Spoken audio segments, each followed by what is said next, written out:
ቆይ እስቲ የመጣሁትን መንገድ ላስበው ቆም ብዬ ቆይ እስቲ ምን አለ ያለ እርሱ ያልተሻገርኩት ያለ ጌታ ለማለፍ ኃይል ሆኖልኝ ከጌታ እርዳታ በስቶልኝ ነው የማውቀው የአምላኬን ምሕረት ቸርነትና ፍቅሩን ግን ሳላስበው ፍቅሩ በልቤ ገባ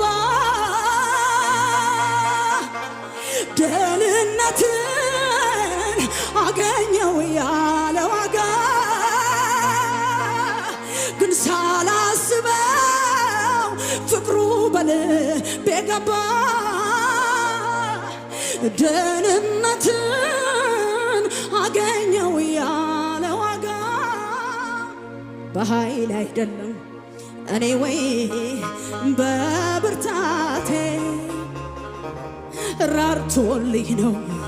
ቸር አባት መድኃኒቴ በኃይል አይደለም እኔ ወይ በብርታቴ አይቶልኝ ነው ቸር አባት